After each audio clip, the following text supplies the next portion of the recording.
I thought, what if I look at this differently? What if I look at what have I done in my life during my most difficult times? And this might be useful for you too, to kind of look at your own life and say, when I was in the toughest times and I was able to pull myself through, how did I do it? What were some of the elements that made the biggest difference in your life when you did those turnarounds, when you made it through whatever was your toughest times? The first thing I believe you got to do to turn yourself around is really take control of your mind, or specifically, you got to feed and strengthen the mind. The mind is an interesting place, isn't it? I mean, fear can take us over. Uncertainty kind of unleashes all these thoughts that make us start to believe very often that things will always be bad, that we'll never be able to turn it around, or that we don't have the capability. It's just the nature of those inner voices that everybody feels at times. Now, maybe you're not feeling it right now, but I'm sure there are times that you have. So to take control of your focus, what do? Well, I was told all of a sudden I had a tumor, or way back when I'm on my own trying to figure out what to do, I realized that somehow to take control of my mind, I had to feed it. That if I didn't feed my mind, I'd be living on the weeds that came around me. I mean, today, if all you do is, pick up your phone, you've got all kinds of messages that are going to get your full attention, or flip on Google and check out the news, or watch CNN, or whatever it is you do, it's constantly coming at us. One of my first teachers, Jim Rohn, taught me something years ago. He said, Tony, every day you got to stand guard at the door of your mind. He said, I'll give you a good lesson. He said, think about this. What if your worst enemy in the whole world came and dropped some sugar in your coffee? He said, what would happen to you? I was just a 17-year-old kid just getting started. And I said, what do you mean? I'd have sweet sugar. He said, that's right. He said, what if your best friend, with the best intention in the world, dropped one drop of strychnine in your coffee? I said, I'd be dead. He goes, that's right. So remember, life is both sugar and strychnine, and you better stand guard at your coffee. Stand guard at the door of your mind, because things feed in there and you start to accept them. They start to become beliefs. You start to make up meanings that take over your life. My fastest way of combating that when I was first brand new, just trying to figure out what to do with my life, was to read. And I was poor. I was literally sleeping in my car, so I'm ancient enough to remember when there wasn't an internet, and when I would go to the library. And I would go to that library, and my whole goal was feed the mind. Feed the mind for at least an hour minimum a day, and sometimes more than that, where I would read somebody's biography. I'd read the story of somebody who went through some unbelievably difficult time and how they turned it around. And it gave me perspective. Or I'd read a book like As a Man Thinketh. If you haven't read it, it's worth reading again and again. You can read the book in about 20 minutes. Or I'd read Man's Search for Meaning, where all of a sudden Viktor Frankl, a man who was literally living at that time in Auschwitz, losing all of his family, and he figured out how to make it through that time and add value. These stories, these things fed my mind something nutritious, something strong. If we are what we eat, we are what we read, we are what we listen to. Later on, I began to feed my mind, about understanding the ideas around health principles and how people had turned themselves around who had tumors, who had cancer. I did the same thing most of my life, starting when I was 17, by listening to audio tapes. I went out, I was constantly feeding my mind. I didn't let or hope that a good idea would interrupt me or interject itself upon me. I knew a great idea had to be pursued. I had to go after it. I had to feed and strengthen my mind every single day. So I did it with audio tapes, I did it with books, and I did it by literally doing incantations, saying to myself something over and over again with such intensity till my mind began to believe it. So reading, listening, feeding your mind is the first step to get out of that place of uncertainty and to start to re-tap into your real ability to thrive in any environment. It's hard changing your life. It was hard when just over 3 years ago in the Penobscot building in Detroit, Michigan, where I was operating my business, and I fell on some hard times, and I was sleeping in my office. It was hard coming into the lobby, and the security said, excuse me, Mr. Brown, can we see you for a moment? And I said, yes, and I walked up to the counter, and he gave me an envelope. And he said, would you mind reading it here? And I opened the envelope, and the envelope was from management that said, this is an office tower. It's not a hotel. Please do not sleep in your office. And I said, excuse me, sir. I said, I just work long hours in creating my business. I'm an entrepreneur. And right now, things are bad for me. But they're not going to be this way always. And I just asked for the opportunity to continue to operate like I'm doing. I'm not trying to make this my home. And it was hard coming through the lobby. And sometimes they would laugh. There's a guy talking about becoming successful. And look at him. He's bathing in the bathroom upstairs on the 21st floor. He sleeps on the floor. Him and two other dreamers up there. Look at him. It was hard, ladies and gentlemen, coming to speak to people. And I was facing financial difficulties in my own life. I was behind on my bills and my dreams, and I'm saying to them, you can live your dream. It was hard, ladies and gentlemen. It was very difficult to pick myself up each day believing that I could do it. There were times that I doubted myself. I said, God, why is this happening to me? I'm just trying to take care of my children and my mother. I'm not trying to steal or rob from anybody. Why did this have to happen to me? It was very hard. And here's what I want to say to you. For those of you that have experienced some hardships, don't give up on your dream. No one could have convinced me by holding on, by continuing to push forward, by continuing to run toward my dream, that one day I would have my own talk show. It's a long shot, ladies and gentlemen, from Liberty City, an abandoned building on a floor, never knowing my mother or father. It's a long shot being here with you today in this dome in Atlanta. It's a long shot. No college training, labeled educable, mentally retarded, but I kept running toward my dream.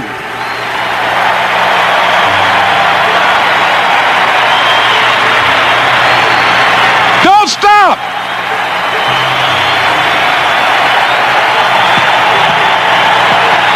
Don't stop.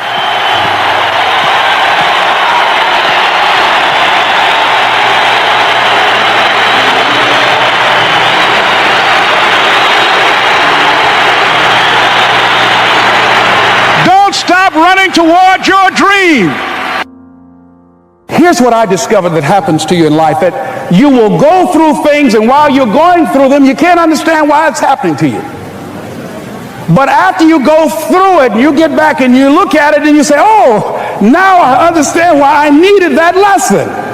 Have you ever happened to you? Raise your hand. Has it ever happened to you that I couldn't understand it then, but after I got through it, then I saw that was preparing me for bigger and better things.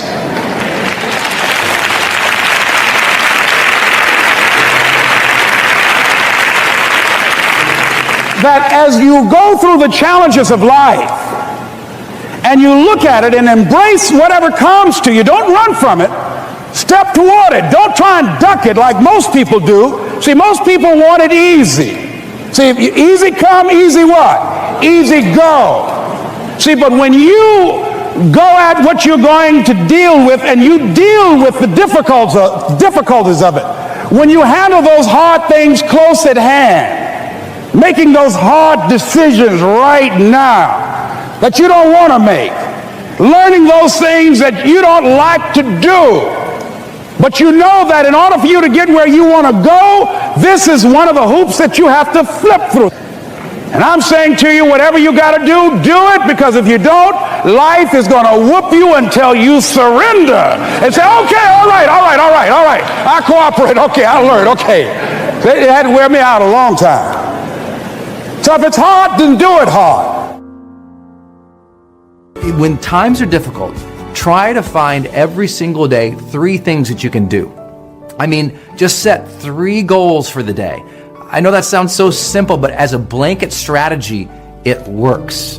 You know, if you're down and out and you're depressed, I mean, just having 3 things to do during the day, giving yourself 3 simple things to move yourself through will help you. It will feel like it will bring a little progress or a little accomplishment or a little connection with yourself into the day. It could be as simple as, like, if you're really down out, if you're really struggling with difficult times, sometimes that goal can be get up, take a shower. You know, it can be, hey, today I'm going to walk down to the coffee shop with a good positive book and I'm just going to sit down and just read for an hour drinking a coffee. You know, it can be as simple as call somebody, call a friend or a family member. It can be so simple, but having 3 of them helps you progress throughout the day. It doesn't have to be complex, but it keeps you moving through the difficult times, remembering the old adage that this too shall pass. But if you're just sitting around waiting in your own dark...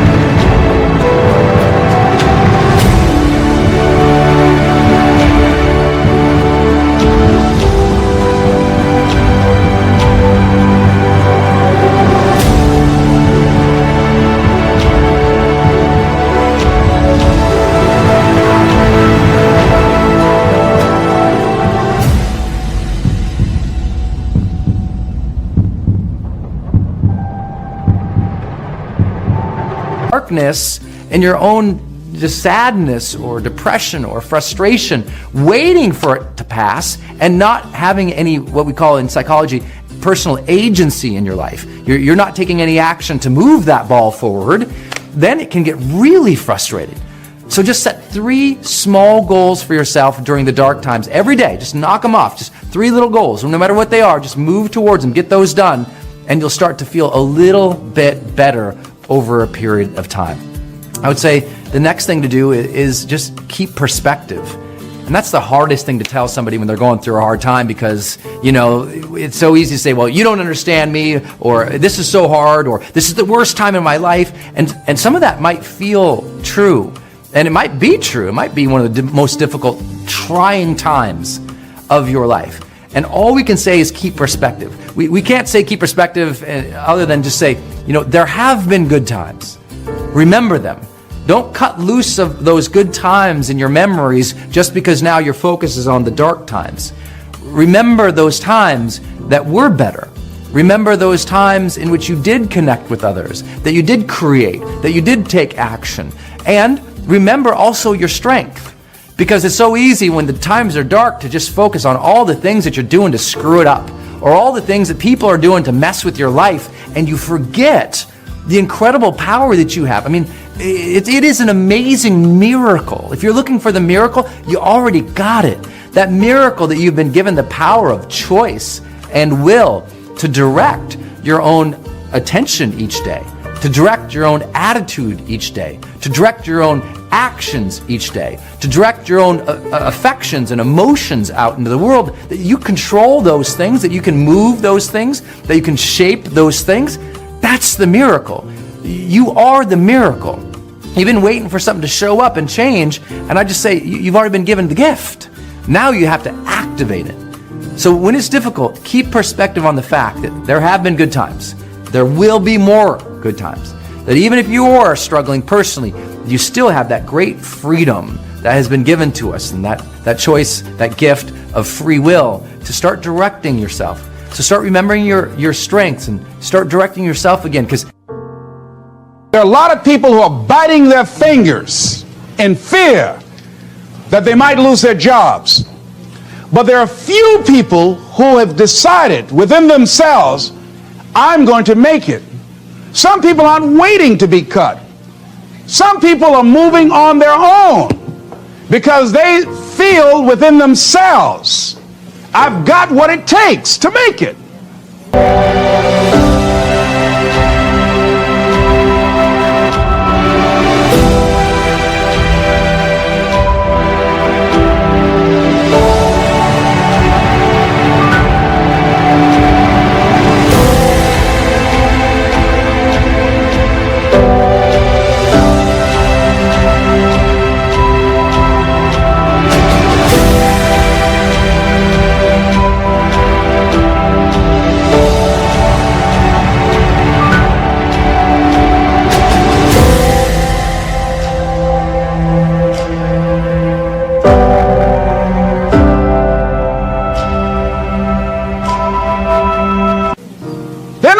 About tomorrow because of how they see themselves, because of what they feel that they deserve, because of what they feel that they can create for themselves, because these people have decided, as they look at the future, as they look at themselves, there's a way. Where there's a will, there's a way for me to begin to create a way out of no way. And when you have that kind of consciousness, when you have that kind of spirit, nothing can stop you. Nothing. What would your life be like as you look toward the future if you decided, I'm not going to allow my fears to stop me? What would your life be like? What would your future be like if you decided to want that which you desire so strongly that it prepares you past your fears, that you experience the fear, as the one book says, feel the fear and do it anyway? What would your life be like? And I'm saying to you that all of us who have been entombed by fear have the capacity to resurrect ourselves and to resurrect our dreams. All of us have the capacity to do that.